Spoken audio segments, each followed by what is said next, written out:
ನಮಸ್ಕಾರ ಆಚಾರ್ಯ.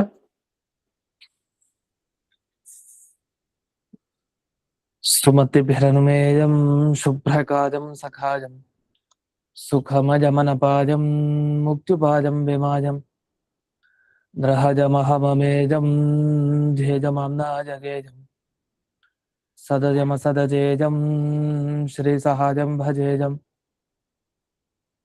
ತಪಸ್ವಾಧ್ಯಾಯ ಶುಶ್ರೂಷಾ ಕೃಷ್ಣಪೂಜಾರತಂ ಮುನಿಂ ವಿಶ್ವೇಶಮಿಷ್ಟದಂ ವಂದೇ ಪರಿಮ್ರಾಟ್ ಚಕ್ರವರ್ತಿನಂ ಶ್ರೀ ಗುರುಭ್ಯೋ ನಮಃ. ಹರಿ ಓಂ. ಲಕ್ಷ್ಮೀಕಾಂತಂ ಭೂವರಾಹಂ ಭಜೇಹಂ ಬಾದರಾಯಣಂ ವಾದಿರಾಜಹೃದಂ ಭೋಜಮಂದಿರಂ ವಾಜಿಕಂಧರಂ ಭೀಮಸೇನಾನಂದತೀರ್ಥವಾನರೇಂದ್ರಾನಹಂ ಭಜೆ ವಾದಿರಾಜಗುರೂನ್ ವಂದೇ ವೇದವೇದ್ಯಗುರೂನ್ ಭಜೆ ಗುರೂನ್ ವೇದನಿಧೀನ್ ವಂದೇ ನಾರಸಿಂಹಗುರೂನ್ ಭಜೆ ವಂದೇ ನಾರಾಯಣಾಚಾರ್ಯಾನ್ ಕರ್ಣಾದಿಗಣಸೇವಿತಾನ್ ವಂದೇ ವೃಂದಾವನಾಚಾರ್ಯಾನ್ ಹಯಗ್ರೀವಮುನೀನ್ ಭಜೆ ಶೇಷಸೀತಾಪತಿವ್ಯಾಸಾನ್ ಪ್ರಣಮಾಮಿ ಗುರುಪ್ರಿಯಾನ್ ವೃಂದಾವನಾರ್ಯ ಸಂಪ್ರಾಪ್ತ ಜ್ಞಾನೇಶ್ವರ್ಯಾನಹಂ ಸದಾ ರಘುಪ್ರವೀರಾಖ್ಯ ಗುರೂನ್ ಭಜೆ ಜ್ಞಾನಾದಿಸಿದ್ಧಜೆ ಶ್ರೀಮದ್ ವೃಂದಾವನಾಖ್ಯಾನಂ ವ್ಯಾಖ್ಯಾನೆ ಮಂದಧೀರಹಂ ಯತ್ಯಪ್ಯನಧಿಕಾರ್ಯಸ್ಮಿನ್ ತಥಾಪಿ ಗುರುವಾಕ್ಯತಃ ಮಯಾ ಯದಲ್ಪಂ ವಿಜ್ಞಾತಂ ತತ್ಸ್ಮೃತ್ಯರ್ಥಂ ನಿರೂಪ್ಯತೆ.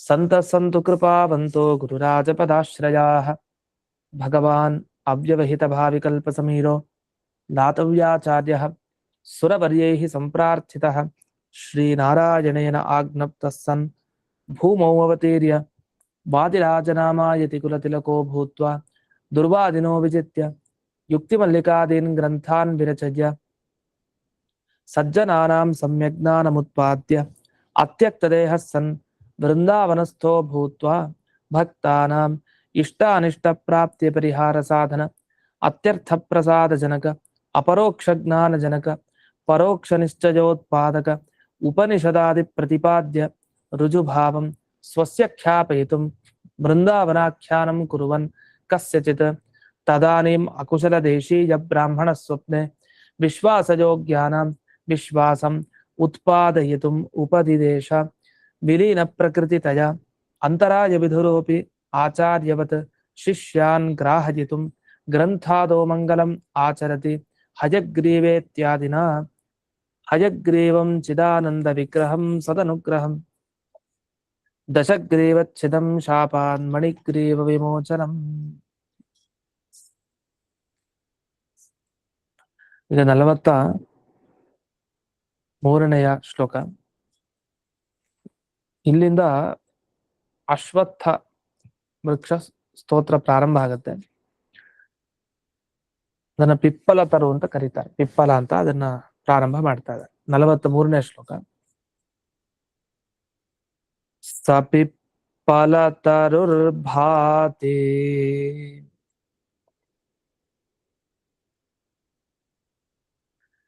ಫಲಂ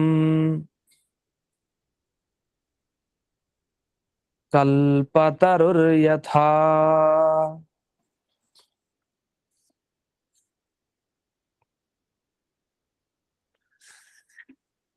ವಿತರನ್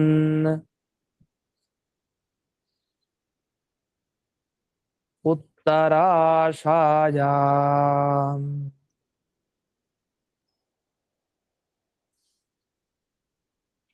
ಮಮ ವೃಂದಾವನಸ್ಯ ಹಿ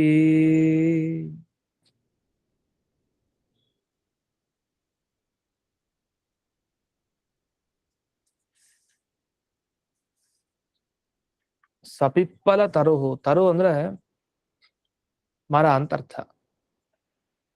ಯಾವುದು ಎಲ್ಲವನ್ನು ತರತಿ ಅಂದ್ರೆ ಅವತರತಿ, ಎಲ್ಲವನ್ನು ನಮಗೆ ಪೂರ್ಣೆ ಮಾಡುತ್ತೆ. ಮೇಲಿಂದ ಈಗ ಭಗವಂತ ಅವತಾರ ಮಾಡ್ತಾನೆ ಅಂದ್ರೆ ಮೇಲಿಂದ ಕೆಳಗ್ ಬಂದ ಅಂತ. ಆತರ ಈ ಪಿಪ್ಪಲ ಮರ ನಿಜವಾಗಿ ಮರನೇ, ತರುನೇ ಅದು. ಯಾಕೆ? ತರತಿ, ಚೆನ್ನಾಗಿ ನಮಗೆ ಕೊಡುತ್ತೆ ಒಳ್ಳೊಳ್ಳೆ ಫಲಗಳನ್ನ. ಅಂಥ ಪಿಪ್ಪಲ ತರು ಈ ಅಶ್ವತ್ಥ ಮರ ಏನಿದೆ ಅದು ಯಥಾಕಲ್ಪ ತರುಹು ಅಂತ ಹೇಳ್ತಾರೆ. ಅಂದ್ರೆ ಕಲ್ಪತರು ಅಂದ್ರೆ ಕಲ್ಪವೃಕ್ಷ. ಹೇಗೆ ಕಲ್ಪವೃಕ್ಷ ನಮಗೆ ನಮ್ಮ ಎಲ್ಲ ಅಭೀಷ್ಟಗಳನ್ನ ದಯಪಾಲಿಸುತ್ತೋ ಆ ಥರ ಈ ಪಿಪ್ಪಲ ವೃಕ್ಷವು ಕೂಡ ಸೋದಾ ಕ್ಷೇತ್ರದಲ್ಲಿ ಇರೋದು ಕಲ್ಪವೃಕ್ಷ ತರ ಏನ್ ಜನ ಬೇಡ್ತಾರೋ ಅದನ್ನ ಕೊಡ್ಲಿಕ್ಕೆ ಸಮರ್ಥವಾಗಿದೆ, ಅದನ್ನೆಲ್ಲ ಕೊಡುತ್ತೆ ಅದು ಅಂತ. ಹಾಗಾದ್ರೆ ಎಲ್ಲಿದೆ ಈ ಪಿಪ್ಪಲ ವೃಕ್ಷ ಅಂದ್ರೆ ಮಮ ವೃಂದಾವನಸ್ಯ ಉತ್ತರಾಶಾಯಾಂ ಹಿ ಅಂತ. ಆಶಾ ಅಂದ್ರೆ ದಿಕ್ಕು, ಉತ್ತರ ಆಶಾ ಅಂದ್ರೆ ಉತ್ತರ ದಿಕ್ಕು. ವೃಂದಾವನದ ಉತ್ತರ ದಿಕ್ಕಿಗೆ ಇಂಥ ಕಲ್ಪವೃಕ್ಷಕ್ಕೆ ಸಮಾನವಾದ ಅಶ್ವತ್ಥ ಮರ ಇದೆ ಅಂತ. ಇಷ್ಟು ಮೇಲ್ನೋಟದ ಅರ್ಥ. ಮುಂದಿನ ಶ್ಲೋಕದಲ್ಲಿ ಯಾರು ಸ್ತೋತ್ರ ಮಾಡ್ತಾ ಇದ್ದಾರೆ ಅನ್ನೋದು ಸ್ಪಷ್ಟ ಆಗುತ್ತೆ. ಯಾಕಂದ್ರೆ ಜಡ ವಸ್ತುಗಳ ಪ್ರಾರ್ಥನೆ ಮಾಡಿ ಏನು ಉಪಯೋಗ? ಜಡವನ್ನ ಬೇಡಿದ್ರೆ ಫಲ ಕೊಡುತ್ತೆ ನಮ್ಗೆ. ಹೋಗಿ ಕಲ್ ಮುಂದೆ ನಿಂತು ಕಲ್ಲು ಹತ್ರ ನೀನ್ ತುಂಬಾ ಶ್ರೇಷ್ಠ, ನಿನ್ನಿಂದಲೇ ನಾನೆಲ್ಲ ಪಡೆಯುವಂತ ಕಲ್ಲನ್ ಹತ್ರ ಪ್ರಾರ್ಥನೆ ಮಾಡಿದ್ರೆ ಹೇಗೋ, ಮರಗಳ ಹತ್ರ ಪ್ರಾರ್ಥನೆ ಮಾಡೋದು ಅಷ್ಟೇ.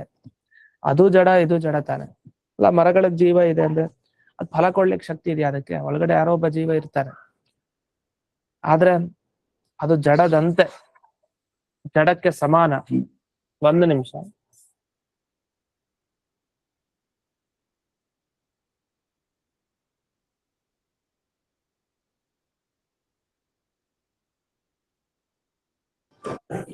ಹೀಗೆ ಜಡಕ್ಕೆ ಸಮಾನ ಮರ, ಅದರಿಂದ ಅದರ ಹತ್ರ ಪ್ರಾರ್ಥನೆ ಮಾಡಿ ಸರಿನಾ ಅಂತಂದ್ರೆ ಅದಕ್ಕೆ ಉತ್ತರವನ್ನ ಕೊಡ್ತಾರೆ ಮುಂದಿನ ಶ್ಲೋಕದಿಂದ. 44ನೇ ಶ್ಲೋಕ. ಅಶ್ವತ್ಥದೇವ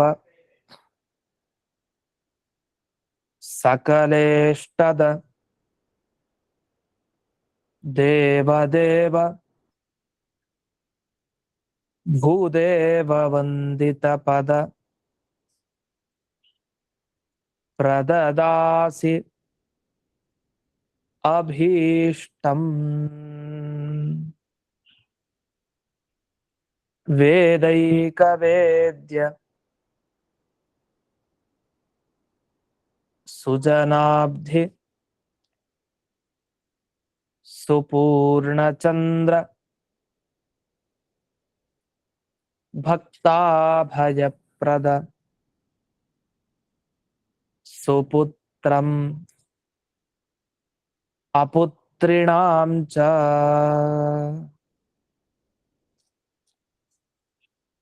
ಅಶ್ವತ್ಥ ದೇವ ಅಂತ ಈ ಅಶ್ವತ್ಥ ಸ್ತೋತ್ರ ಮಾಡ್ತಾ ದೇವ ಅಂತ ಕರಿತಿದೆ. ಮರವನ್ನ ಅಶ್ವತ್ಥ ದೇವ ಅಂತ ಕರೆಯೋದು ಹೇಗೆ? ಅದು ಜಡ ತಾನೆ ಅಂದ್ರೆ ಅದಕ್ಕೆ ಇಲ್ಲಿ ವ್ಯಾಖ್ಯಾನದಲ್ಲಿ ಬಹಳ ಚೆನ್ನಾಗಿ ಶ್ಲೋಕದ ವಿವರಣೆಯನ್ನು ಮಾಡಿದ್ದಾರೆ. ಮೊದಲನೇದಾಗಿ ಇಲ್ಲಿ ಶ್ರೀಮುಷ್ಟಾಚಾರ್ಯರು ಏನ್ ವ್ಯಾಖ್ಯಾನ ಮಾಡಿದ್ದಾರೆ ಅದನ್ನ ನೋಡೋಣ. ಇಲ್ಲಿ ಅಶ್ವತ್ಥ ದೇವ ಅಂದ್ರೆ ಇಲ್ಲಿ ಪ್ರಾರ್ಥನೆ ಮಾಡಿತ್ತು ಅಶ್ವತ್ಥ ಮರದ ಒಳಗಡೆ ಇರುವಂತಹ ಭಗವಂತನನ್ನು. ಹಾಗಾದ್ರೆ ಅಶ್ವತ್ಥ ವೃಕ್ಷದಲ್ಲಿ ಸನ್ನಿಹಿತನಾದ ಪರಮಾತ್ಮನನ್ನ ಇಲ್ಲಿ ಸ್ತೋತ್ರ ಮಾಡಿದ್ದಾರೆ. ಯಾಕೆಂದ್ರೆ ಮುಂದೆ ನೀವು ಗಮನಿಸಿ, ವೇದೈಕ ವೇದ್ಯ ಅಂತ ಒಂದು ಶಬ್ದ ಬರುತ್ತೆ ಈ ಶ್ಲೋಕದಲ್ಲಿ. ವೇದೈಕ ವೇದ್ಯ ಅಂದ್ರೆ ವೇದದಿಂದ ಮುಖ್ಯವಾಗಿ ತಿಳಿಯೋನು ಅಂತ ಅರ್ಥ. ವೇದದಿಂದ ಮುಖ್ಯವಾಗಿ ಯಾರ ಬಗ್ಗೆ ನಾವು ತಿಳ್ಕೊಳ್ತೀವಿ? ಅಶ್ವತ್ಥ ಮರದ ಬಗ್ಗೆ ತಿಳಿತೀವ? ಇಲ್ಲ, ಅದು ದೇವರ ಬಗ್ಗೆ ತಿಳಿಯೋದು ಅಂತ ಅರ್ಥ. ಇಡೀ ವೇದರಾಶಿ ದೇವರನ್ನೇ ಮುಖ್ಯವಾಗಿ ಹೇಳ್ತಾ ಇರೋದು.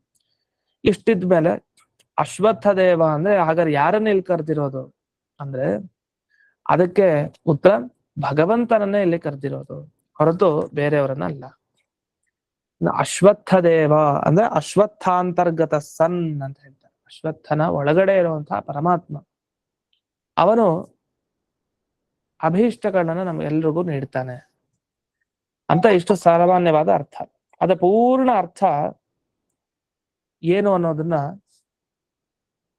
ನೋಡೋಣ. ಒಂದೇ ನಿಮಿಷ. ಕೆಲವರಿಗೆ ಪಾಠ ಪ್ರಾರಂಭ ಆಗಿರೋದು ಗೊತ್ತಾಗಿಲ್ಲ, ಲಾಗಿನ್ ಆಗಿ ಅಂತ ಹಾಕಿದ್ದಾರೆ ಮೆಸೇಜ್. ಸರಿ, ಹಾಗಾದ್ರೆ ಒಟ್ಟೆ ಏನಾಯ್ತು, ಈ ಸ್ತೋತ್ರ ಯಾರ ಬಗ್ಗೆ? ಈಗ ಪ್ರಾರಂಭ ಆಗಿದ್ದು ಈಗ 43ನೇ ಶ್ಲೋಕದಿಂದ. ಈ ಪ್ರಾರಂಭ ಆಗಿ ಎಲ್ಲಿವರೆಗೆ? 45ನೇ ಶ್ಲೋಕದವರೆಗೆ, ಅಂದ್ರೆ 43, 44, 45 ಈ 3 ಶ್ಲೋಕಗಳೇನಿದೆ ಇದು ಅಶ್ವತ್ಥಾಂತರ್ಗತ ನಾರಾಯಣ ಸ್ತೋತ್ರಂ ಅಂತ ಹೇಳ್ತಾರೆ. ಅದನ್ನಲ್ಲಿ ಮಂಟಪಂ ರಾಜಗೋಪಾಲಾಚಾರ್ಯರು ಅಂತ ಅವತ್ತು ಉಲ್ಲೇಖ ಮಾಡಿದೆ. ಅವರ ವ್ಯಾಖ್ಯಾನ ಏನ್ ತಿಳಿಸ್ತಾರೆ ಅಂದ್ರೆ ಸಪಿಪ್ಪಲ ಇತಿ ಆರಭ್ಯ ದೇವಾಃ ಸರ್ವೇ ವರಪ್ರದಾಃ ಇತ್ಯಂತಂ ಬೃಂದಾವನ ಉತ್ತರ ಭಾಗ ಸ್ಥಿತ ಅಶ್ವತ್ಥಾಂತರ್ಗತ ನಾರಾಯಣ ಸ್ತೋತ್ರಂ ಅಂತ ಬರೀತಾರೆ. ಅಂದ್ರೆ ಈ 3 ಶ್ಲೋಕ ಸಪಿಪ್ಪಲ ತರುರ್ಭಾತಿ ಅಂತ ಶುರುವಾಯ್ತು 43. ಅಲ್ಲಿಂದ ಹಿಡಿದು ದೇವಾಃ ಸರ್ವೇ ವರಪ್ರದಾಃ 45ನೇ ಶ್ಲೋಕದ ಕೊನೆ ಭಾಗ ಇಲ್ಲಿವರೆಗೆ ಇದು ವೃಂದಾವನದ ಅಂದ್ರೆ ವಾದಿರಾಜ ವೃಂದಾವನದ ಉತ್ತರ ದಿಕ್ಕಿನಲ್ಲಿರುವಂತಹ ಆ ಅಶ್ವತ್ಥ ಮರದ ಒಳಗಡೆ ಇರೋ ನಾರಾಯಣನ ಸ್ತೋತ್ರ. ಇನ್ನೊಂದು ಈ ವ್ಯಾಖ್ಯಾನಕಾರರು ಸಾಪ್ತವೃಂದಾವನಾಖ್ಯಾನದ ಶ್ಲೋಕದ ಇನ್ನೊಂದು ಪಾಠವನ್ನ ಕೊಟ್ಟಿದ್ದಾರೆ.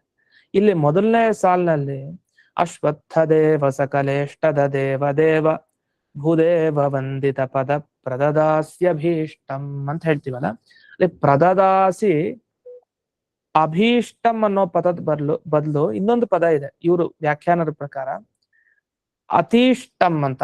ಅತಿ ಇಷ್ಟ ಅಂದ್ರೆ ತುಂಬಾ ಇಷ್ಟವಾಗಿರೋದು. ಅಭೀಷ್ಟ ಅಂದ್ರೆ ನಾವು ಬಯಸೋದೇನಿದೆ ಅದು. ಅತಿಯಾಗಿ ಇಷ್ಟ, ಅತಿ ಇಷ್ಟ ಅಂತ ಕರೀತಾರೆ. ಹಾಗಾದ್ರೆ ಪ್ರದದಾಸ್ಯತೀಷ್ಟಂ ಅಂತ ಒಂದು ಪಾಠ ಇದೆ. ಅದರ ಪಾಠ ಇಟ್ಕೊಂಡು ಇವರು ರಾಜಗೋಪಾಲಾಚಾರ್ಯ ಇವರು ವ್ಯಾಖ್ಯಾನ ಮಾಡ್ತಾ ಹೋಗ್ತಾರೆ. ಏನಂತ, ಅತಿ ಇಷ್ಟಂ ಪುತ್ರಂ ಪ್ರದದಾಸಿ. ಅಶ್ವತ್ಥನ ಸೇವೆ ಮಾಡಿದ್ರೆ, ನಾರಾಯಣನ ಸೇವೆ ಮಾಡಿದ್ರೆ, ಅದು ಅಶ್ವತ್ಥ ಮರದ ಒಳಗಡೆ ಇರೋ ನಾರಾಯಣನ ಸೇವೆ, ಆಗ ನಮಗೇನ್ ಫಲ ಸಿಗತ್ತೆ? ಜನರು ತುಂಬಾ ಅಪೇಕ್ಷಿಸುವಂತಹ ಪುತ್ರ ಸಂತಾನ, ಆ ಪುತ್ರ ಸಂತಾನ ಭಾಗ್ಯವನ್ನ ಆ ನಾರಾಯಣ ಕರುಣಿಸ್ತಾನೆ ಅಂತ ಅರ್ಥ. ಇದು ಅಶ್ವತ್ಥ ಸೇವೆಯ ಫಲ. ಹಾಗಾದ್ರೆ ಒಟ್ಟೇನಾಯ್ತು ಅಂದ್ರೆ ಇವರು ವ್ಯಾಖ್ಯಾನ ಬರೀತಾರೆ, ಮೊದಲು ಇದುವರೆಗೆ ಹಯಗ್ರೀವನ ಸ್ತೋತ್ರ ಆಗಿತ್ತು, ಇದು 4ನೇ ಪ್ರಕರಣ ಅಂತೆ. ಇದು 3 ಸ್ತೋತ್ರ, ಹಯಗ್ರೀವನ ಸ್ತೋತ್ರ ಆದ್ಮೇಲೆ ಒಟ್ಟು 3 ಸ್ತೋತ್ರ ಬಂದಿದೆ. ಅಲ್ಲಿ ಹೇಗೆ ಸೇವೆ ಮಾಡ್ಬೇಕು ಅಂದ್ರೆ, ಈಗ ಧವಲಗಂಗಾ ಸ್ನಾನ ಮಾಡ್ಬೇಕು, ಅದ್ರಲ್ಲಿ ಯಾವ ಸುತ್ತಲೂ ಇರುವಂತಹ ಭಗವಂತನ ಮೂರ್ತಿ ಆಗ್ಬೋದು, ಪ್ರಾಣದೇವರದಾಗ್ಬೋದು, ರುದ್ರದೇವರದು, ಅದರ ಬಗ್ಗೆ ಉಲ್ಲೇಖ ಬಂತು. ಜೊತೆಗೆ ಅಶ್ವತ್ಥದ ಜೊತೆಗೆ ವೃಂದಾವನ ಸೇವೆಯನ್ನ ಹೇಗ್ ಮಾಡ್ಬೇಕು ಭಕ್ತರು, ಅದೆಲ್ಲ ವಿಷಯ ಬಂತು. ಇದು 4ನೇ ಪ್ರಕರಣ ಅಂತ ಇವರು ಉಲ್ಲೇಖ ಮಾಡ್ತಾರೆ. ಇದಕ್ಕೇನ್ ಅರ್ಥ ಅನ್ನೋದನ್ನ ಮುಂದೆ ಏನೋ ಸ್ಪಷ್ಟವಾಗಿ ಗೊತ್ತಾಗತ್ತೆ. ಒಂದೊಂದು ಅಧ್ಯಾಯ ಓದಿದ ಮೇಲೆ ನಮಗೆ ಈ ಪ್ರಕರಣ ಅಂದ್ರೆ ಏನು, ಅದ್ರಲ್ಲಿ 1, 2, 3, 4ನೇದು ಅಂದ್ರೆ ಏನು, ಅದ್ರ ಬಗ್ಗೆ ಇನ್ನೂ ವಿಸ್ತಾರವಾಗಿ ಗೊತ್ತಾಗತ್ತೆ. ಅಂತೂ ಇಲ್ಲಿ ಇವರು ಹೇಳಿದ್ದು ಧವಲಗಂಗಾ ಸ್ನಾನ, ನಂತರ ಅಶ್ವತ್ಥ ವೃಕ್ಷದ ಜೊತೆಗೆ ವೃಂದಾವನದ ಸೇವೆ, ಇದನ್ನೆಲ್ಲ ಭಕ್ತರು ಮಾಡ್ಬೇಕು. ಈ ವಿಷಯವನ್ನ ತಿಳಿಸ್ಲಿಕ್ಕೆ ಹೊರಟ ಪ್ರಕರಣ ಇದು. ಇದು ಯಾವಾಗ ಬಂದಿದ್ದು? ಹಯಗ್ರೀವ ದೇವರ ಸ್ತೋತ್ರ ಮಾಡಿ ಆದ್ಮೇಲೆ ಬಂದಿತ್ತು ಅಂತ. ಇಷ್ಟು ಧವಲಗಂಗೆಯ ಸ್ತೋತ್ರ ಆಗಿದೆ, ಅಶ್ವತ್ಥ ಸ್ತೋತ್ರ, ವೃಂದಾವನ ಸ್ತೋತ್ರನೂ ಆಗಿದೆ ಹಯಗ್ರೀವನ ಸ್ತೋತ್ರ ಆದ್ಮೇಲೆ. ಇಷ್ಟನ್ನ ಇಲ್ಲಿ ಉಲ್ಲೇಖ ಮಾಡಿದ್ದಾರೆ. ಇದು ಮಂಟಪಂ ರಾಜಗೋಪಾಲಾಚಾರ್ಯರು ಅಂತ. ಇವ್ರ ಬಗ್ಗೆನೂ ಒಂದು ಪರಿಚಯ ಕೊಡ್ಬೇಕು. ಹೋದ್ಸಲಿ ನಾವು ಒಬ್ಬರು ವ್ಯಾಖ್ಯಾನಕಾರರ ಪರಿಚಯ ನೋಡಿದ್ವಿ, ಕಣಗಲಿ ಶ್ರೀನಿವಾಸಾಚಾರ್ಯರ ಅವರ ಪರಿಚಯ. ಇವರ ಪರಿಚಯ ಮಾಡ್ಕೊಡ್ಬೇಕು ಅಂದ್ರೆ, ಇವರು ಉಡುಪಿಯ ಹತ್ರ ಕಟಪಾಡಿ ಅಂತ ಏನಿದೆ, ಅಲ್ಲಿ ಇವರ ತಂದೆ ಇರ್ತಾರೆ, ಶ್ರೀ ರಮಣಾಚಾರ್ಯರು ಅಂತ. ವಸ್ತುತಃ ಅವರನ್ನ ಇಲ್ಲಿ ದೌಹಿತ್ರ ಅಂತ ಹೇಳ್ತಾರೆ. ದೌಹಿತ್ರ ಅಂದ್ರೆ ಇವಾಗ ರಮಣಾಚಾರ್ಯರ ದೌಹಿತ್ರ ಅಂದ್ರೆ ತಾತ, ಅದು ರಮಣಾಚಾರ್ಯರು. ಅವರ ಮಗಳ ಮಗ ಯಾರು, ಇವರು ರಾಜಗೋಪಾಲಾಚಾರ್ಯರು, ಅವರ ವ್ಯಾಖ್ಯಾನ ಇದು. ಈಗ ನಾವು ತಿಳ್ಕೊಂಡಿದ್ ವಿಷಯ, ಈಗೇನೋ ಒಂದು ಪಾಠ ಬೇರೆ ಇದೆ ಅಂತ ಹೇಳಿದ್ವಲ್ಲ, ಆ ಪಾಠ ಬೇರೆ, ಈ ತರ ಅನೇಕ ವಿಷಯಗಳ ಮುಂದೆನೂ ಬರುತ್ತೆ. ಅವರ ಈ ಮೊಮ್ಮಗ ಏನಿದ್ದಾರೆ ಇವರು, ಅಂದ್ರೆ ಮಗಳ ಮಗ ಈ ರಾಜಗೋಪಾಲಾಚಾರ್ಯರು, ಇವರು ಆ ಉಡುಪಿಲಿ ಇರ್ತಾರೆ. ಉಡುಪಿಲಿ ಅಂದ್ರೆ ಬಂದು ಆ ಸೋದಾ ಮಠದಲ್ಲಿ ಅಧ್ಯಯನವನ್ನು ಮಾಡ್ತಾರೆ. ಅಧ್ಯಯನವನ್ನ ವಿದ್ವಾಂಸರ ಬಳಿ ಪ್ರಾರಂಭ ಮಾಡಿರ್ತಾರಂತೆ. ಆಮೇಲೆ ಉದ್ಗ್ರಂಥಗಳ ಅಧ್ಯಯನವನ್ನ ವೃಂದಾವನಾಚಾರ್ಯರ ಬಳಿ ಅವರ ಅಧ್ಯಯನ ಮಾಡ್ತಾರಂತೆ. ಮಾಡಿ ಉಪಾಸನೆ ಮಾಡ್ಬೇಕು ಅಂತ, ಅಂದ್ರೆ ಹೇಗೆ ಗುರುಗಳ ಉಪಾಸನೆ ಮಾಡೋದು ಅನ್ನೋದ್ರ ಬಗ್ಗೆ ಬಹಳ ಕುತೂಹಲ. ಓದಿದ್ದೆಲ್ಲ ಆಯ್ತು, ಉಪಾಸನೆ ಮಾಡೋದು ಹೇಗೆ, ಧ್ಯಾನ ಪ್ರಕ್ರಿಯೆ, ಅದ್ರ ಬಗ್ಗೆ ತಿಳ್ಕೊಳ್ಬೇಕು ಅಂತ ಇಚ್ಛೆ ಬಂತು. ಆಗ ಸಾಪ್ತವೃಂದಾವನಾಖ್ಯಾನದ ಪಾಠವನ್ನ ವ್ಯವಸ್ಥೆ ಮಾಡಿದ್ರಂತೆ ವೃಂದಾವನಾಚಾರ್ಯರು. ಲಕ್ಷ್ಮೀಪತಿಗಳ ಮುಖಾಂತರ, ಅಂದ್ರೆ ಈಗೇನು ಶ್ರೀಮುಷ್ಟಮಾಚಾರ್ಯರು ಅಂತ ಹೇಳ್ತೀವಲ್ಲ, ಅವರ ಮುಖಾಂತರ ಇವರಿಗೆ, ಈ ರಾಜಗೋಪಾಲಾಚಾರ್ಯರಿಗೆ ಪೂರ್ತಿ ಸ್ವಾಪ್ತವೃಂದಾವನಾಖ್ಯಾನದ ಪಾಠವನ್ನ ವ್ಯವಸ್ಥೆ ಮಾಡಿದ್ರಂತೆ. ಹಾಗಾಗಿ ಇವರು ಶ್ರೀಮುಷ್ಟಮಾಚಾರ್ಯರ ಶಿಷ್ಯರಾದರು. ಅವ್ರ ಕೈಲಿ ಸಮಗ್ರ ಸ್ವಾಪ್ತವೃಂದಾವನಾಖ್ಯಾನವನ್ನ ಕೇಳಿದ್ದಾರೆ. ಅದ್ ಹೇಗಾಯ್ತು ಅವರು ಅಂದ್ರೆ, ದಿನನಿತ್ಯ ಸಂಧ್ಯಾ ವಂದನೆ ದೇವ್ರ ಪೂಜೆ ಹೇಗಿರುತ್ತೋ ಹಾಗೆ ಅನುಷ್ಠಾನ ಮಾಡ್ತಾ ಇದ್ರಂತೆ. ಪ್ರತಿನಿತ್ಯ ಸಮಗ್ರ ಸ್ವಪ್ನ ವೃಂದಾವನ ಪಾರಾಯಣಕ್ಕೆ ಅಂತ ಇಟ್ಕೊಂಡಿದ್ರಂತೆ. ಅಷ್ಟು ವಿಶೇಷವಾಗಿ ಅದನ್ನ ದಿವಸ ನೋಡೋದು ಅಂತ. ಒಂದು ಉಪಾಸನಾ ಗ್ರಂಥ ಅಲ್ವಾ ಇದು, ಸಾಮಾನ್ಯವಾದ ಗ್ರಂಥ ಅಲ್ಲ. ಅದಾದ್ಮೇಲೆ ವಿಶ್ವಪ್ರಿಯ ತೀರ್ಥರ ಅಂದ್ರೆ ಬೃಂದಾವನಾಚಾರ್ಯರ ಆಜ್ಞಾ ಪ್ರಕಾರವಾಗಿ ಸಂಸ್ಕೃತ ವ್ಯಾಖ್ಯಾನವನ್ನ ರಚನೆ ಮಾಡಿದರು. ಇದು ಹೇಗಿದೆ ವ್ಯಾಖ್ಯಾನ ಅಂದ್ರೆ ಶ್ರೀಮುಷ್ಟಮಾಚಾರ್ಯರ ವ್ಯಾಖ್ಯಾನ ಶೈಲಿ ಏನಿದೆ ಅದನ್ನೇ ಅನುಸರಿಸುತ್ತೆ. ಯಾಕೆ ಅವ್ರ ಕೈಲ ಕೇಳಿದ್ ನಿಜ, ಆದ್ರೆ ಕೆಲವು ಕಡೆ ವಿಸ್ತಾರವಾಗಿ ವಿವರಣೆಯನ್ನ ಕೊಡೋದಿದೆ, ಕೆಲವು ಕಡೆ ಸ್ಪಷ್ಟೀಕರಣ, ಇದರ ಅಭಿಪ್ರಾಯ ಏನು ಒಟ್ಟು ಆ ವಿಭಾಗವನ್ನ ಕೊಡುತ್ತೆ. ಕೆಲವು ಸಲ ಒಂದೇ ಮಾತಿನಲ್ಲೂ ಮುಗಿಸ್ಬಿಡ್ತಾರಂತೆ, ಹಾಗೂ ಇದೆ. ಅದರಿಂದ ವಿಷಯವನ್ನ ನೋಡ್ಕೊಂಡು ವಿಭಾಗ ಮಾಡ್ಕೊಂಡು ಹೋಗಿದೆ. ಇಲ್ಲಿ ಒಂದೊಂದು ಚಾಪ್ಟರ್ ಮಾಡ್ಬೇಕಲ್ಲ, ಒಂದೊಂದು ಪಾರ್ಟ್ ಇಷ್ಟು ಇಷ್ಟು ಇಷ್ಟು ಅಂತ, ಅದು ಅನೇಕ ತರ ಇದೆ. ಈಗ ಕೆಲವು ಭಕ್ತರಿಗೆ ಹೇಳೋ ಭಾಗ ಇಷ್ಟು, ಕೆಲವು ಭಕ್ತರಿಗೆ ಹೇಳೋ ಭಾಗ ಇಷ್ಟು ಅಂತ ವಿಭಾಗ ಮಾಡ್ತಾರೆ. ಕೆಲವುದನ್ನ ವಿಷಯ ಅಂದ್ರೆ ಈಗ ಅಶ್ವತ್ಥನ ಸ್ತೋತ್ರದ ಒಂದು, ಮತ್ತೆ ವೃಂದಾವನ ಸ್ತೋತ್ರ ಒಂದು ಭಾಗ, ಮತ್ತೆ ಹಯಗ್ರೀವ ಇತ್ಯಾದಿ ರೂಪಗಳ ಸ್ತೋತ್ರ ಒಂದು ಭಾಗ, ಹೀಗೆ ವಿಭಾಗ ಮಾಡ್ಕೊಂಡು ಹೋಗ್ಬೋದು ಸ್ವಾತಂತ್ರ್ಯವನಾಖ್ಯಾನ. ಹಾಗೆ ಭಕ್ತರು ಶೇಷ, ಸೀತಾಪತಿ, ವ್ಯಾಸ, ಹೀಗೆ ಒಬ್ಬೊಬ್ಬ ಭಕ್ತರಿಗೆ ಹೇಳಿದ ವಿಷಯ ಅಂತ ಇಟ್ಕೊಂಡು ಪ್ರಕರಣ ವಿಭಾಗ ಮಾಡ್ಕೊಂಡು ಹೋಗ್ಬೋದು. ಇವರಲ್ಲಿ ಹೆಚ್ಚು ವಿಷಯದ ದೃಷ್ಟಿಯಿಂದ ವಿಭಾಗ ಮಾಡಿದ್ದು ಕಾಣುತ್ತೆ ಇವರ ವ್ಯಾಖ್ಯಾನದಲ್ಲಿ, ಅದೊಂದು ವಿಷಯ. ಆದ್ರೆ ಇವ್ರದ್ದೇನು ಆಶ್ಚರ್ಯದ ಮಂಗಳಾಚರಣೆ ಭಾಗನೇ ಸಿಗಲ್ವಂತೆ ಅವ್ರ ವ್ಯಾಖ್ಯಾನದ್ದು. ಆದ್ರೆ ಕೊನೆ ಒಂದು ಪೇಜ್ ನಲ್ಲಿ ಮ್ಯಾನುಸ್ಕ್ರಿಪ್ಟ್ ನಲ್ಲಿ ಒಂದು ಶ್ಲೋಕ ಕಾಣುತ್ತಂತೆ. ಆ ಶ್ಲೋಕವನ್ನು ಓದಿದಾಗ ನಮಗೆ ಇವರಿಂದ ಒಂದು ಪಡ್ಕೊಳ್ಳೋದಿದೆ, ಅದಕ್ಕೋಸ್ಕರ ಹೇಳಿದ್ದು. ಅದೇನು ಅಂತ, ಇವರು ವಿಶೇಷವಾಗಿ ಇನ್ನೆಲ್ಲ ಮಿಕ್ಕಿದ್ದೆಲ್ಲ ಒಳ್ಳೆ ಪಾಂಡಿತ್ಯ, ಭಾಗವತ, ಸೂತ್ರ ಭಾಷೆ ಎಲ್ಲ ಬಾಯಿಗೆ ಇತ್ತು ಅಂತ ಹೇಳ್ತಾರೆ, ಅದೆಲ್ಲ ಸರಿ. ಆ ಶ್ಲೋಕ ಒಂದಿದೆ. ಶ್ಲೋಕ ಏನಂದ್ರೆ, ನಿಂದಂತು ನೀತಿ ನಿಪುಣ ಯದಿವಾಸ್ತು ಬಂತು ಲಕ್ಷ್ಮೀ ಸಮಾವಿಶತು ಗಚ್ಚತು ವಾ ಯಥೇಷ್ಟಂ ವಯಂತು ಸರ್ವೇಪಿ ಸದಾ ಗುರುವರ ವಾದಿರಾಜ ರುಜುತ್ವ ತತ್ವಂ ಹಿ ನಖಲು ಪರಿತ್ಯಜಾಮಹ ಅಂತ ಅವ್ರ ಮಾತು. ಇದಕ್ಕೆ ಇಷ್ಟೇ ಅರ್ಥ. ಈಗ ವ್ಯಾಖ್ಯಾನವನ್ನು ಬರ್ದಾಯ್ತು, ಬರೆದ ಮೇಲೆ ಅವ್ರ ಕೊನೆಗೆ ಹೇಳ್ತಾರೋ ಮಾತೇನು, ಈಗ ಈ ವ್ಯಾಖ್ಯಾನವನ್ನು ನೋಡಿ ತುಂಬಾ ನೀತಿವಂತರು, ನಾನು ಅದನ್ನ ಹೇಳ್ತೀನಿ ಇದು ಹೇಳ್ತೀನಿ ಅಂತ ಉಪದೇಶ ಕೊಡೋರು ಇರ್ತಾರಲ್ಲ ಇಂಥವ್ರು, ಕೆಲವರು ಅಂಥವ್ರು ನನ್ನ ಹೊಗಳ್ಲಿ ಅಥವಾ ತೆಗಳ್ಲಿ ನಂಗದ್ ಸಂಬಂಧ ಇಲ್ಲ, ನಿಂದಂತೂ ಅಥವಾ ಸ್ತುವಂತು, ನಿಂದನೆ ಮಾಡ್ಲಿ ಅಥವಾ ಸ್ತೋತ್ರ ಮಾಡ್ಲಿ, ಹೊಗಳ್ಲಿ, ನಾನು ಅದ್ರ ಬಗ್ಗೆ ತಲೆ ಕೆಡಿಸ್ಕೊಡಲ್ಲ ಅಂತ ಅಭಿಪ್ರಾಯದಲ್ಲಿ. ಅಥವಾ ಲಕ್ಷ್ಮೀ ಸಂಪತ್ತು ನನಗ್ ಬರ್ಲಿ, ಒಲದ್ ಬರ್ಲಿ ಅಥವಾ ಬರದೇ ಇರ್ಲಿ, ಅದಕ್ಕೆ ಇಷ್ಟ ಪದ್ನ ಹಾಗೆ, ಅದನ್ನು ನಾನು ಅಪೇಕ್ಷೆ ಪಡಲ್ಲ, ಅದು ಏನ್ ಬೇಕಾರಾಗ್ಲಿ ಅಂತ. ಅದ ನಾವು ಮಾತ್ರ ಈ ದೀಕ್ಷೆಯನ್ನು ಬಿಡಲ್ಲ ಅಂತ ಹೇಳ್ತಾರೆ. ಈ ತತ್ವ ದೀಕ್ಷೆಯನ್ನು ಮಾತ್ರ ಬಿಡಲ್ಲ. ಏನ್ ತತ್ವ ದೀಕ್ಷೆ? ವಯಂತು ಸರ್ವೇಪಿ, ನಾವೆಲ್ಲರೂ ಅಂತಾರೆ. ಇನ್ನವ್ರು ಸೇರಿಸ್ಕೊಳ್ತಾರೆ, ಅಂದ್ರೆ ಅವರ ಕುಲ, ನಾವೆಲ್ಲರೂ ಯಾವಾಗಲೂ, ಇವತ್ತು ನಾಳೆ ನಾಡಿದ್ದು ಹಾಗಲ್ಲ, ಯಾವಾಗಲೂ ಗುರುವರ ವಾದಿರಾಜ ರುಜುತ್ವ ತತ್ವ, ಗುರುಶ್ರೇಷ್ಠರಾದ ವಾದಿರಾಜರ ಈ ರುಜುತ್ವ ಅನ್ನೋ ಒಂದು ತತ್ವ ಇದೆಯಲ್ಲ, ಇದನ್ ಮಾತ್ರ ನಖಲು ಪರಿತ್ಯಜಾಮೋಹಿ, ಎಂದೆಂದಿಗೂ ಬಿಡಲ್ಲ ನಾವು, ಏನ್ ಬೇಕಾರಾಗ್ಲಿ ಜೀವನದಲ್ಲಿ, ಆದ್ರೆ ಇದನ್ ಮಾತ್ರ ಬಿಡಲ್ಲ ಅಂತ. ಅಂದ್ರೆ ಇವರಿಗೆ ವಾದಿರಾಜರ ರುಜುತ್ವದ ಬಗ್ಗೆ ಇದ್ದ ಆ ದೀಕ್ಷೆ ಏನಿದೆಯಲ್ಲ, ಆ ಶ್ರದ್ಧೆ ಏನಿತ್ತಲ್ಲ, ಅದನ್ನ ಎತ್ತಿ ತೋರಿಸ್ತಾ ಇದೆ. ಅಂದ್ರೆ ಇನ್ನೊಂದು ಗಮನಿಸ್ಬೇಕಾಗಿದ್ದು, ದೀಕ್ಷೆ ಹೌದು, ದೊಡ್ಡ ಭಕ್ತ ನಿಜ, ಇವರೆಲ್ಲ ಬರ್ದವರು ಸಾಮಾನ್ಯರಲ್ಲ, ಸಾಮಾನ್ಯ ವಿದ್ವಾಂಸರಲ್ಲ, ತುಂಬಾ ಅಧ್ಯಯನ ಮಾಡಿದವರು. ಇವರೆಲ್ಲ ಓದಿದ್ ಗಮನಿಸಿ ಆಶ್ಚರ್ಯ ಆಗತ್ತೆ ನಮ್ಗೆ.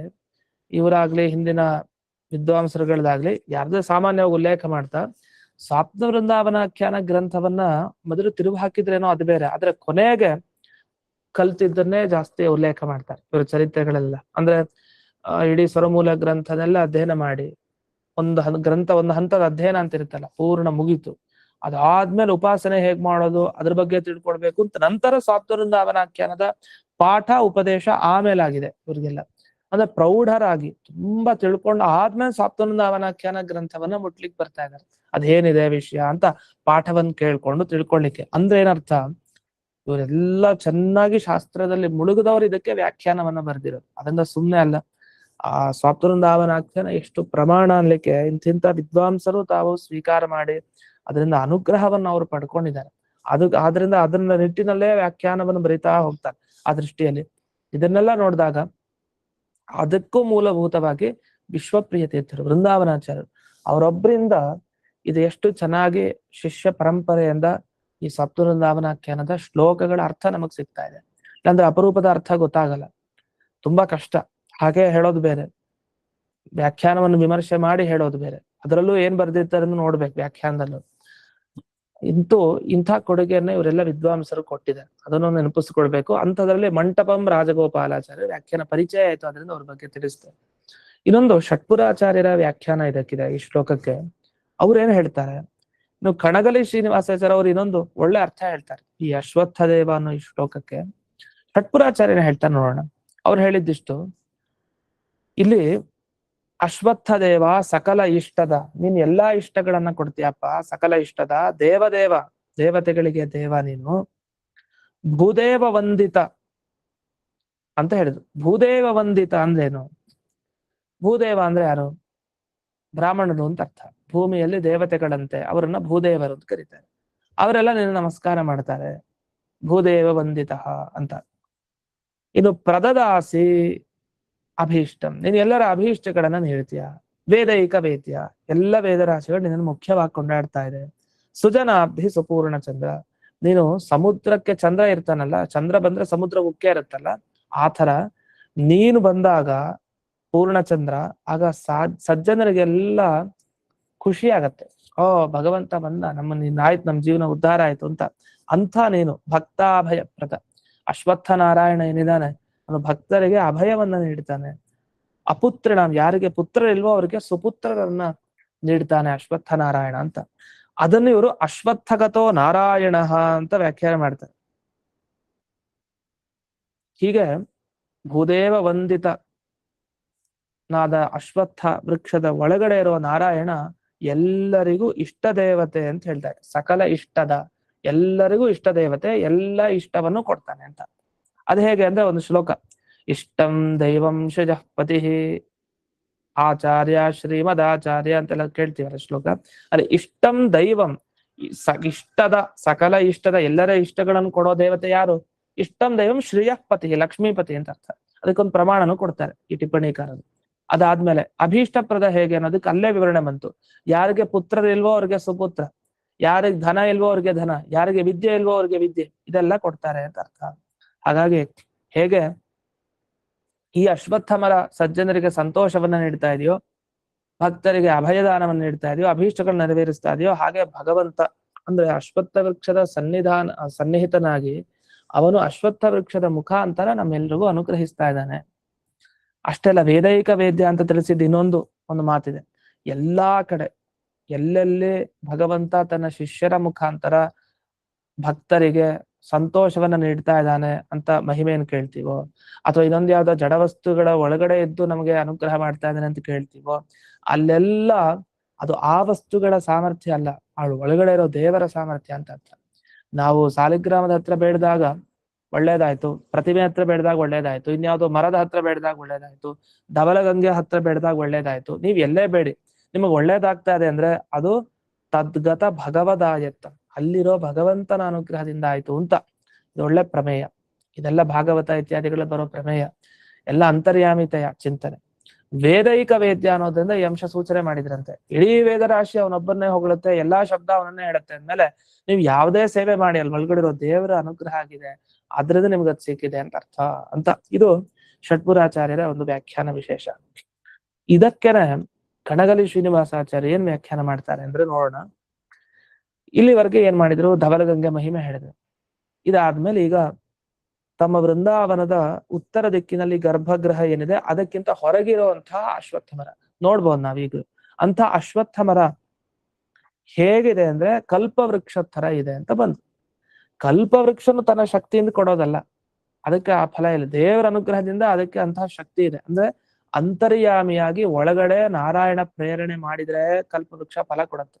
ಇಲ್ಲಿ ಅಶ್ವತ್ಥ ನಾರಾಯಣ ಪ್ರೇರಣೆ ಮಾಡಿದ್ರೆ ಆಗ ನಮ್ಗೆ ಆ ವೃಕ್ಷ ನಮಗೆ ಫಲಪ್ರದ ಆಗತ್ತೆ ಅಂತ. ಹಾಗಾದ್ರೆ ಇಲ್ಲಿ ಅಶ್ವತ್ಥ ದೇವ ಅಂದ್ರೆ ಯಾರು ಅಂತ ಕಣಗಲಿ ಶ್ರೀನಿವಾಸಾಚಾರ್ಯ ವ್ಯಾಖ್ಯಾನ ಏನಂದ್ರೆ, ಅಶ್ವತ್ಥ ದೇವ ಅಂದ್ರೆ ಇದು ಹಯಗ್ರೀವ ದೇವರ ಬಗ್ಗೆ ಹೇಳ್ತಾ ಇರೋದಂತೆ. ನಾರಾಯಣ ಅಂತ ಇದುವರೆಗೆ ಕೇಳಿದ್ವಲ್ಲ, ಇವ್ರು ಇನ್ನೊಂದು ಅರ್ಥ ಹೇಳ್ತಾರೆ ಈಗ. ಅಶ್ವತ್ಥ ದೇವ ಸಕಲೇಷ್ಟದ ದೇವ ದೇವ. ಅಶ್ವತ್ಥ ದೇವ ಅಂದ್ರೆ ಹಯಗ್ರೀವ ಅಂತ. ಅದ್ ಹೇಗೆ? ಅದಕ್ಕೆ ಬರೀತಾರೆ ಎರಡು ಅರ್ಥ, ಒಂದು ನಾರಾಯಣ, ಒಂದು ಹಯಗ್ರೀವ. ಹೇಗೆ? ಅಶ್ವತ್ಥ ಅಂದ್ರೆ ಅಶ್ವ ಇದೆಯಲ್ಲ, ಅಶ್ವವತ್ ತಿಷ್ಠತಿ ಇತಿ ಅಶ್ವತ್ಥ. ಅಶ್ವ ಅಂದ್ರೆ ಕುದುರೆ ಅಂತ ಅರ್ಥ ಸಂಸ್ಕೃತದಲ್ಲಿ. ಕುದುರೆಯಂತೆ ಯಾರಿದಾನೋ ಅಂಥ ದೇವ ಅವನೇ ಅಶ್ವತ್ಥ ದೇವ. ಯಾರಾಗ್ತಾರೆ ಕುದುರೆ ತರ ಇರೋ ಅಂದ್ರೆ? ಅದು ಹಯಗ್ರೀವ ದೇವರು ಅಂತ ಅರ್ಥ ಇದು. ಅಥವಾ ಅಶ್ವತ್ಥ ವೃಕ್ಷದಲ್ಲಿದ್ದು ದೇವ ಕ್ರೀಡೆ ಮಾಡ್ತಾನೆ ಅಂತ. ಭಗವಂತ ಒಂದೊಂದು ಜಾಗ ಆರಿಸ್ಕೊಳ್ತಾನಲ್ಲ, ಹಾಗೆ ಅಶ್ವತ್ಥ ವೃಕ್ಷದ ಒಳಗಡೆ ಇದ್ದು ಕ್ರೀಡೆ ಮಾಡೋನು ಅಶ್ವತ್ಥ ದೇವ. ಅದು ಯಾರು ಅಂದ್ರೆ ಅಶ್ವತ್ಥಾಂತರ್ಯಾಮಿ ನಾರಾಯಣ ಅಂತ ಹೇಳ್ತಾರೆ. ಹೀಗೆ ಇಂಥ ಇವನು ದೇವವಂದಿತ ಪದ. ವಸ್ತುತಃ ಬ್ರಹ್ಮದೇವರಿಗೂ ವಿಶೇಷವಾಗಿ ಅನುಗ್ರಹವನ್ನು ನೀಡಿದವನು. ದೇವತೆಗಳು ಅಂತಂದ್ರೆ ಬ್ರಹ್ಮದೇವರು, ಅಂದ್ರೆ ಇಂದ್ರಾದಿ ದೇವತೆಗಳೆಲ್ಲ ಇದ್ದಾರೆ, ಅವ್ರಿಗಿಂತ ಉತ್ತಮ ದೇವತೆಗಳು. ಅದು ದೇವ ಅಂತ ಎರಡು ಸಲ ಬಂದಿದೆ. ಮೊದಲನೇ ದೇವ ಅಂದ್ರೆ ಮಿಕ್ಕಿದ ದೇವತೆಗಳು, ಅವರಿಗಿಂತ ಶ್ರೇಷ್ಠ ದೇವತೆಗಳಂದ್ರೆ ಬ್ರಹ್ಮಾದಿ ದೇವತೆಗಳು. ಅಂಥ ಬ್ರಹ್ಮಾದಿ ದೇವತೆಗಳು, ಹಾಗೆ ಭೂದೇವ ಅಂದ್ರೆ ಆಗ್ಲೇ ತಿಳಿಸಿದಂತೆ ಬ್ರಾಹ್ಮಣರು ಅಂತ. ಇವರು ಹೇಳೋದೇನಂದ್ರೆ ಋಷಿ ಮುನಿಗಳನ್ನ ತಗೊಳ್ತಾರೆ. ಭೂದೇವ ಅಂದ್ರೆ ಭೂಮಿಯಲ್ಲಿರೋ ದೇವತೆಗಳು ಅಂದ್ರೆ ಋಷಿ ಮುನಿಗಳು. ಯಾಕೆ ದೇವತೆಗಳ ತರ ಅವರು ಅನುಗ್ರಹವನ್ನು ಮಾಡ್ತಾರೆ. ಅಂತಹ ಋಷಿ ಮುನಿಗಳು ಭೂದೇವ. ಈ ಭೂದೇವ ಆಗ್ಲಿ ದೇವದೇವ ಆಗ್ಲಿ ಇವರೆಲ್ಲ ನಮಸ್ಕಾರವನ್ನ ಮಾಡ್ತಾರೆ. ಯಾರಿಗೆ? ಭಗವಂತನಿಗೆ. ಅದು ಒಂದೇ ಪದ, ದೇವದೇವ ಭೂದೇವ ವಂದಿತ ಪದ ಅಂತ ಇದೆಯಲ್ಲ, ಅದು ಒಂದೇ ಶಬ್ದ. ಇದಾದ್ಮೇಲೆ ವೇದೈಕ ವೇದ್ಯ ಅನ್ನೋದಕ್ಕೆ ಏನರ್ಥ? ಅಂತ ಬರೀತಾರೆ. ವೇದ ಅಂದ್ರೆ ಋಗ್ವೇದ, ಯಜುರ್ವೇದ ಇದೆಲ್ಲ. ಇದರಿಂದ ಏಕ ವೇದ್ಯ ಅಂದ್ರೆ ಮುಖ್ಯವಾಗಿ ತಿಳಿಯಲ್ಪಡೋನು ಅಂತ ಅರ್ಥ. ಏಕ ಅಂದ್ರೆ ಒಂದು ಅಂತಲ್ಲ, ಇಲ್ಲಿ ಏಕ ಅಂದ್ರೆ ಒಂದು ಅಂತಿದೆ. ಏಕಂ ದ್ವೇ ತ್ರೀಣಿ ಅಂತ ಸಂಸ್ಕೃತದಲ್ಲಿ ಏಕಂ ಅಂದ್ರೆ ಒಂದು ಅಂತ ಅರ್ಥ ಇದೆ. ಆದ್ರೆ ಇದಲ್ಲ, ಏಕ ಅಂದ್ರೆ ಮುಖ್ಯ ಅಂತ ಇದೆ ಅರ್ಥ. ಎಲ್ಲ ವೇದರಾಶಿ ಮುಖ್ಯವಾಗಿ ಹೇಳ್ತಾ ಇದೆ ಭಗವಂತನ ಬಗ್ಗೆ. ಹೀಗೆ ಪೂರ್ಣ ಚಂದ್ರನ್ ತರ ಇರೋನು, ಭಕ್ತರಿಗೆ ಅಭಯವನ್ನು ನೀಡೋ ನಿನಗೆ ನಮಸ್ಕರೋಮಿ. ಇಲ್ಲೇನು ಕ್ರಿಯಾಪದ ಹಾಕ್ಲಿಲ್ಲ. ಏನ್ ಮಾಡ್ತಾನೆ ಭಗವಂತ? ಪ್ರದದಾಸಿ, ಅದೇ ಅಭೀಷ್ಟಗಳನ್ನ ನೀಡ್ತಾನೆ ನಿಜ. ಇಂಥ ದೇವರಿಗೆ ಏನ್ ಮಾಡ್ತಾ ಇದ್ರಿ ಅಂದ್ರೆ ತುಭ್ಯಂ ನಮಸ್ಕರೋಮಿ. ಇಂತಹ ಭಗವಂತನಾದ ನಿನಗೆ ಅಶ್ವತ್ಥ ನಾರಾಯಣ, ಅಶ್ವತ್ಥ ಅಂತರ್ಗತ ಅಶ್ವತ್ಥ ದೇವನಾದ ಹಯಗ್ರೀವ ನಿನಗೆ ನಮಸ್ಕಾರವನ್ನು ಮಾಡ್ತೀನಿ ಅಂತ ಇಷ್ಟು ಅರ್ಥ. ಹೀಗೆ ಈ ಶ್ಲೋಕಕ್ಕೆ ಇಷ್ಟು ವ್ಯಾಖ್ಯಾನಗಳನ್ನ ಮಾಡಿದ್ದಾರೆ. ಇನ್ನು ಮುಂದಿನ ಶ್ಲೋಕ ಮತ್ತೆ ಈ ಶ್ಲೋಕದಲ್ಲಿ ಒಂದೆರಡು ವಿಷಯಗಳಿದೆ ಇನ್ನು, ಅದೇನು ಅನ್ನೋದನ್ನ ನಾಳೆ ದಿವಸ ನೋಡೋಣ ಅಂತ ಹೇಳ್ತಾ ಇಂದಿನ ಪಾಠವನ್ನ ಅಸ್ಮದ್ ಗುರುವಂತರ್ಗತ ವ್ಯಾಸರಾಜ ಗುರುವಂತರ್ಗತ ಭಾರತೀಯ ರಮಣ ಮುಖ್ಯ ಪ್ರಾಣಾಂತರ್ಗತ ಶ್ರೀಮನ್ಮೂಲ ಗೋಪಾಲಕೃಷ್ಣನಿಗೆ ಅರ್ಪಣೆಯನ್ನು ಮಾಡ್ತೇನೆ. ಶ್ರೀಕೃಷ್ಣಾರ್ಪಣ.